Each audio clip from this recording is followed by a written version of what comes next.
Welcome to the Alcohol Tipping Point podcast. I'm your host, Deb Maisner. I'm a registered nurse, health coach, and alcohol-free badass. I have found that there's more than one way to address drinking. If you've ever asked yourself if drinking is taking more than it's giving, or if you've found that you're drinking more than usual, you may have reached your own alcohol tipping point. The Alcohol Tipping Point is a podcast for you to find tips, tools, and thoughts to change your drinking. Whether you're ready to quit forever or a week, this is the place for you. You are not stuck and you can change. Let's get started.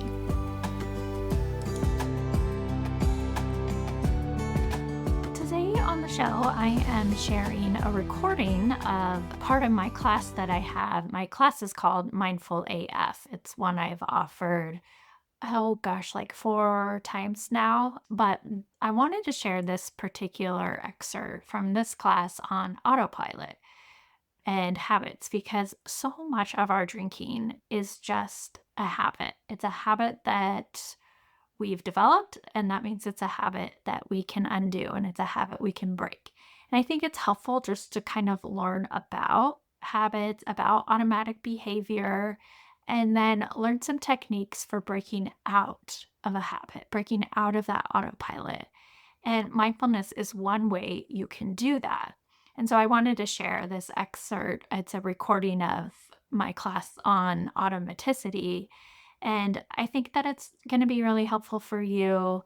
It will teach you about different automatic behaviors and automatic cycles. And we think habits are just things we do, they're behaviors. And really, we have different kinds of habits related to how we think and how we feel.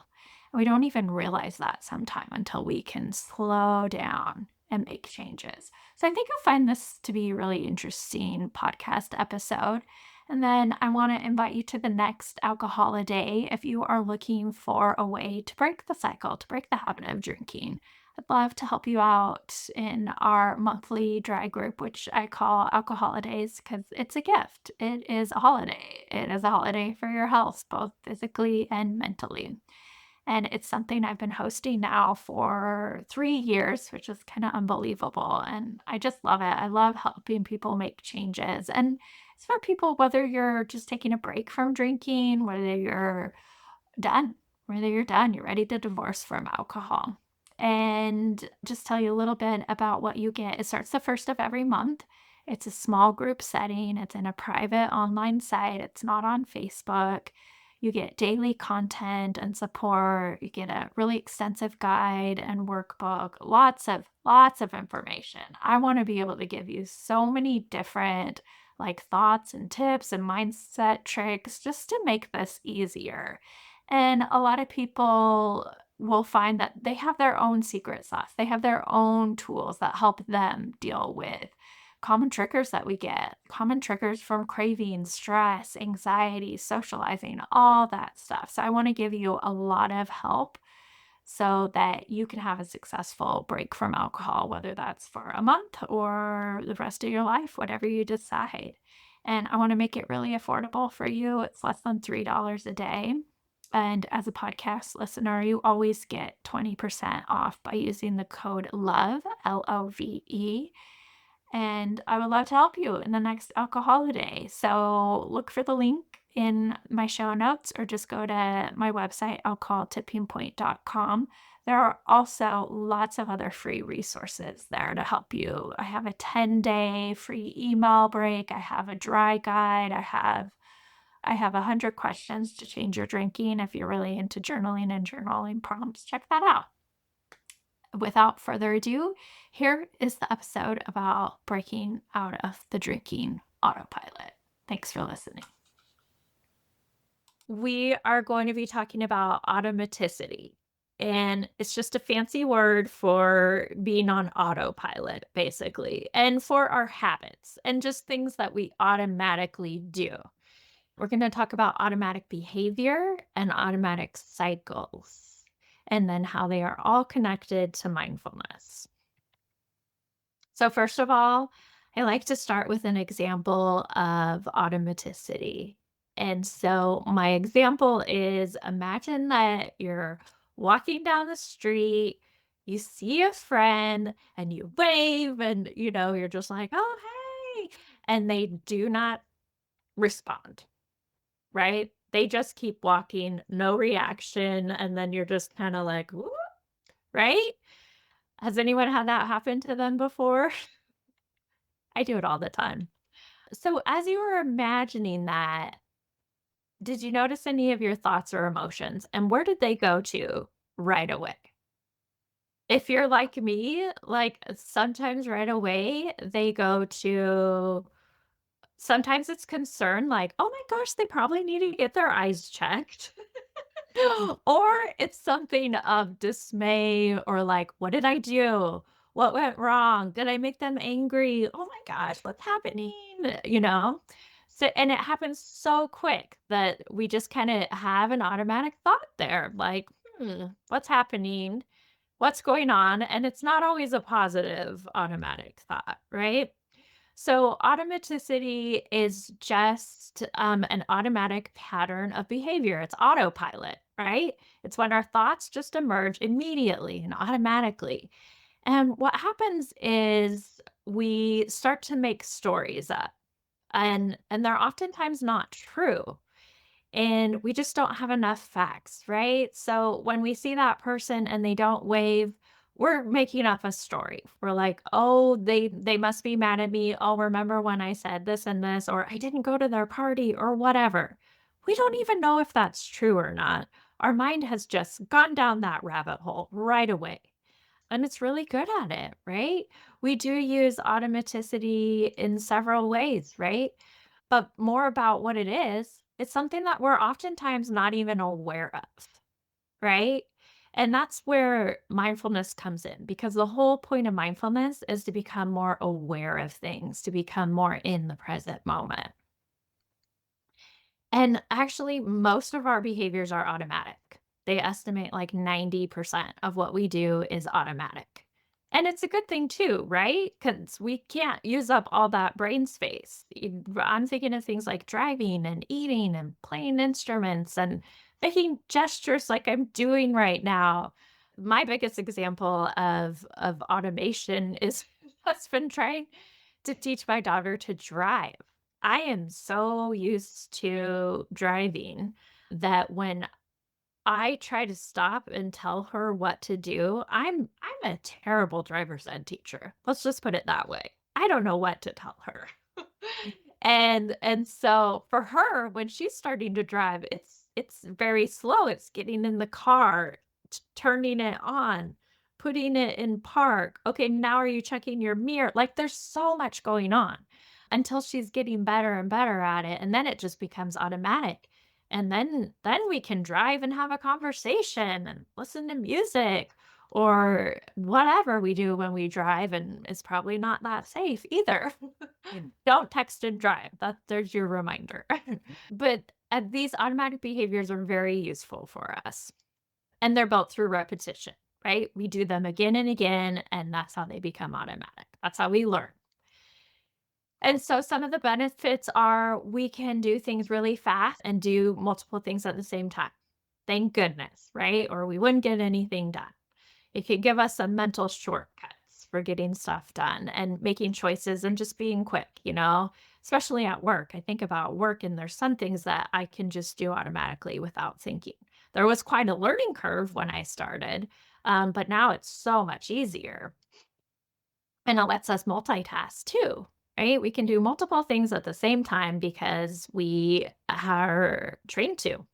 But there are disadvantages. Here's this quote: "We first make our habits, and then our habits make us." Because oftentimes we end up doing things, we end up having automatic patterns that are hard to break, like drinking. And we end up living on autopilot, right? It's where we're just doing things automatically. We're not even noticing what we're doing. And sometimes it's churning out judgments about ourselves, about other people. Sometimes it's those automatic stories we start telling ourselves. And sometimes we're just caught up in our thoughts and our feelings. And again, here we are disconnected from what's going on right now. You see, he has his blinders on and he's just on autopilot. we're doing so many things at the same time, He's got his TV out and his newspaper, but he might as well have his phone out and is just doing so many things, and we're not really there. We're really disconnected. And these can be difficult to change. Our habits are really, really difficult to change, and oftentimes because we're not even aware of them, right? A lot of them are just unconscious and we're not aware of them. I recently changed my habit of having creamer in my coffee in the morning.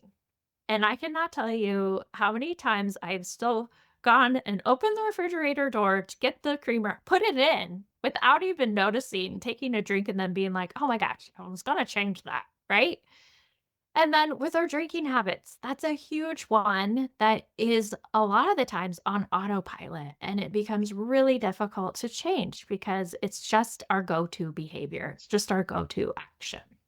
So, like I said, a lot of these problem or patterns, they can cause problems, right? So, our automatic desire for drinking when we're in a certain place, when a certain thing happens, they call those triggers sometimes. Sometimes it's called a cue.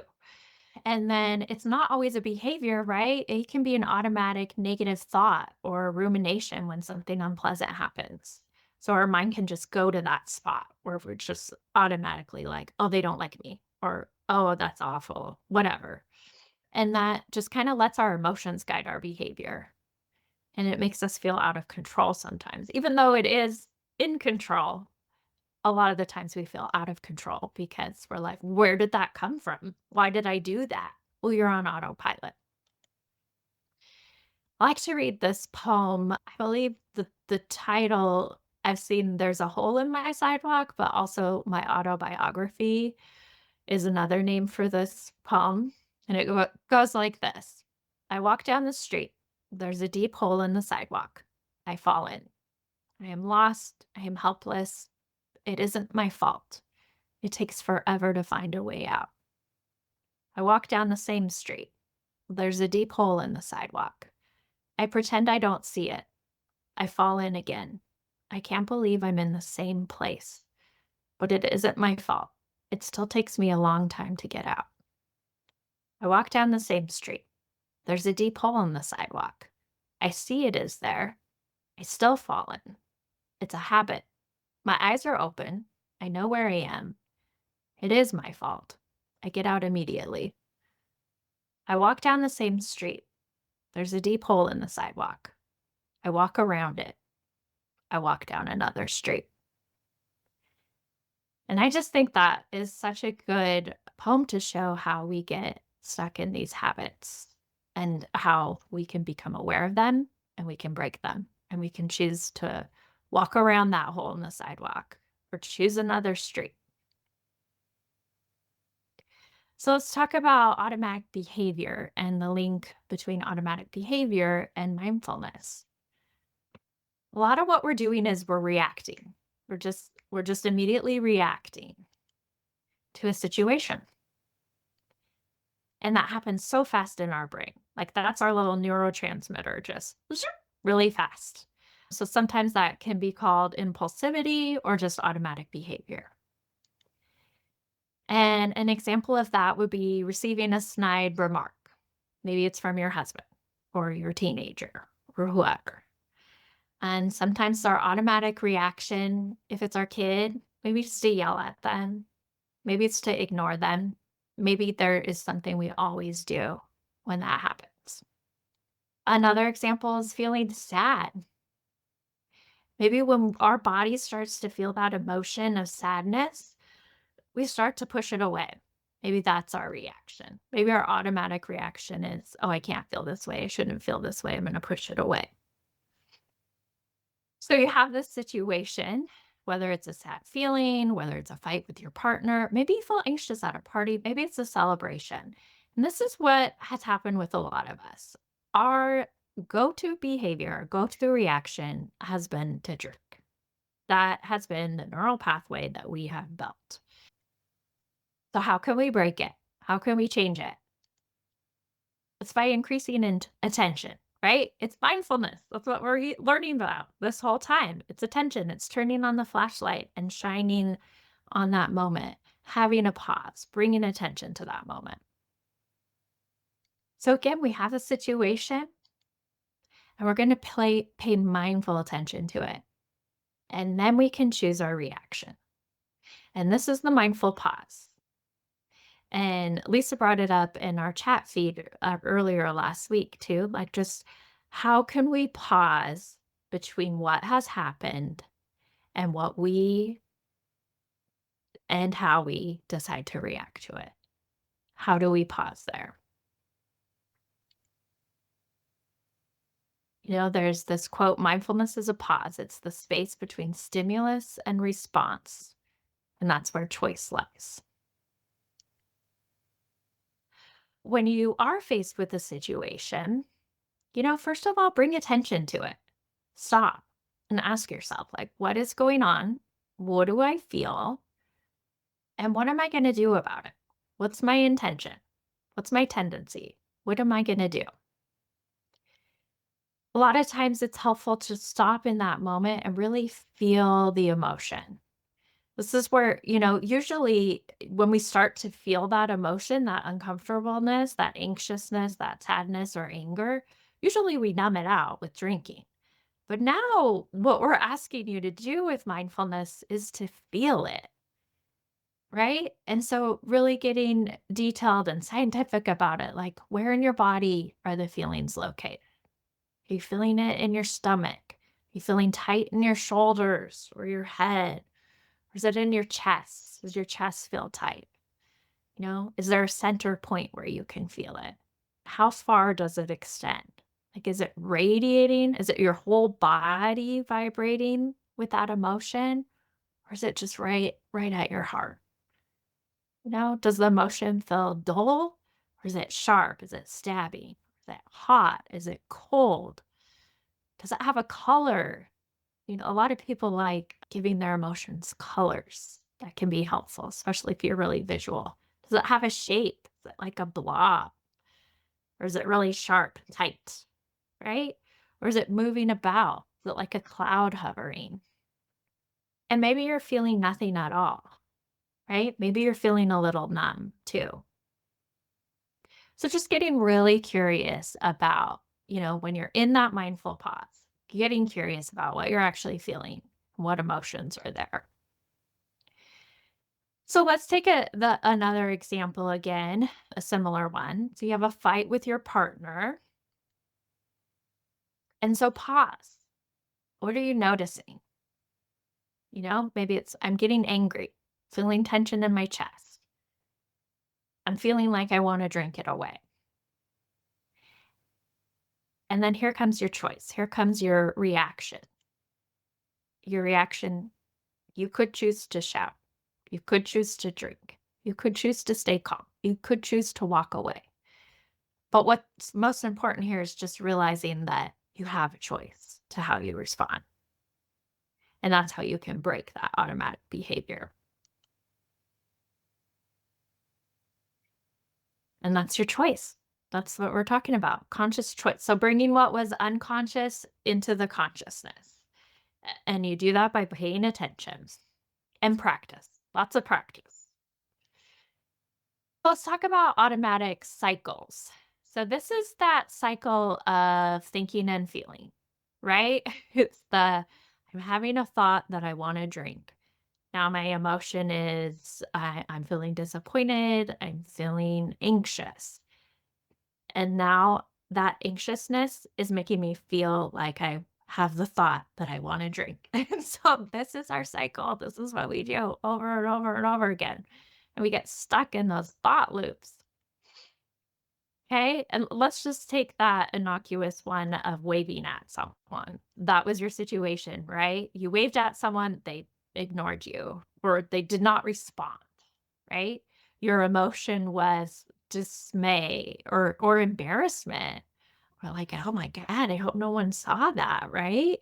And then your thought was like, what? I can't, why do I always do that? I'm so silly. Why am I so, like, why do I make a fool of myself? That was your thought.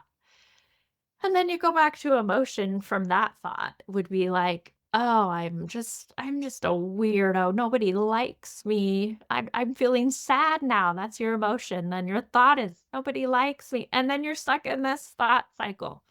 And maybe that will lead you to feeling like I want to drink this away.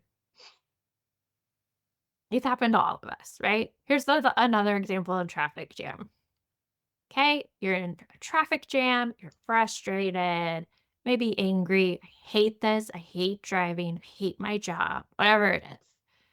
Now I hate this is my thought. And then I go back to I'm frustrated. Why do I even have to work? Anger. Anger's my emotion. Then I go back to my thought again. I'm quitting my job. I'm never driving again. And we're stuck. Now we're stuck in our loop again. Okay. With it, drinking. This is the loop we're all so familiar with. So our situation is we drink and we're frustrated that we drink. And we start thinking, why can't I get this? When am I ever going to get this? Then we start to feel shame. We start to feel like I don't want to feel this way. I hate feeling this way, right? I need to get rid of this feeling. How can I get rid of this feeling? I'm going to drink. And then we're in our drinking cycle again. And it's exhausting. This is really exhausting. And I think this picture kind of shows us how exhausting it is, right? It's everywhere. We're lost. It's in a loop. We're just captured in the cycle and we don't want to feel it anymore. We just want to get out of it, right? So, how do we get out of it? How do we leave this cycle? It's connecting to the present moment, it's finding your anchor. It's this mindfulness, right? And your anchor, remember, that can be your breath. That can be a grounding object. That can be something that will bring you back into right now, because right now you are okay. And it's a neutral place, right? Your breath is neutral. And you're going to allow your feelings to be present. Like you are noticing them. That's why we're kind of removing ourselves from being in with our feelings. I kind of think of being in with your feelings like you're in the ocean and you're just treading water. The ocean has your feelings and you're treading water and you're in it.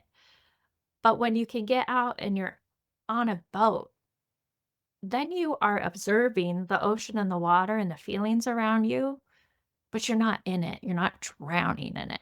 You are observing them and you're allowing them without judgment. Okay, I'm having the feeling that I'm angry, having the feeling that I'm anxious. I'm having the thought that I want to drink.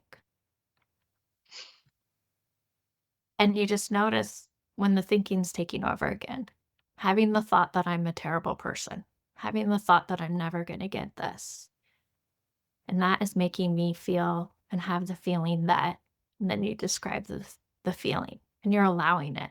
It's really different than what we've been doing before. Before we've been distracting, we've been suppressing. This is allowing. And it takes practice because we don't want to allow these feelings. We want them to go away. So again, that's what mindfulness is helping us do. It's helping us get out of the cycles of feeling and thinking. It's helping us kind of take ourselves a little bit out of the situation. It's helping keep ourselves safe in that boat and not drowning in the water. And you're just becoming more aware of this process with mindful awareness.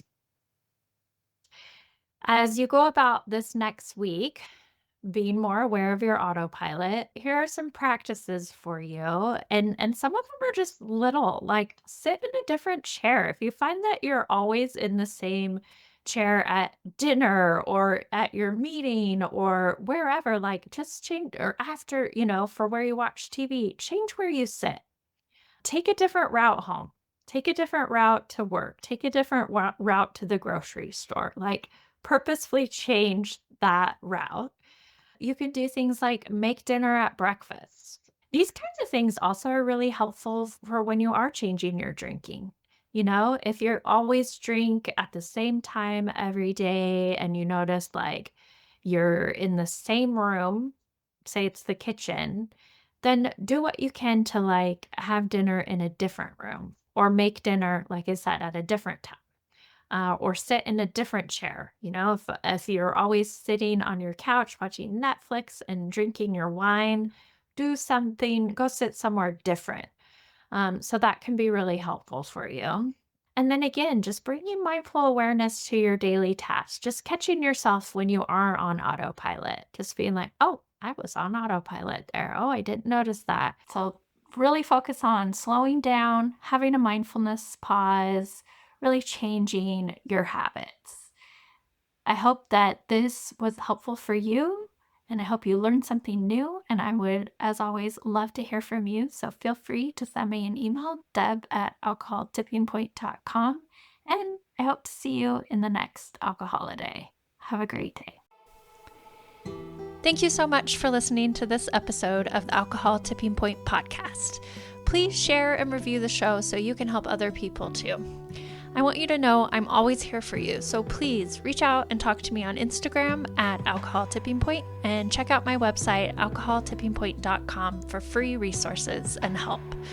No matter where you are on your drinking journey, I want to encourage you to just keep practicing, keep going. I promise you are not alone and you are worth it.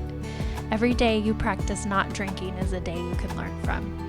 I hope you can use these tips we talked about for the rest of your week, and until then, talk to you next time.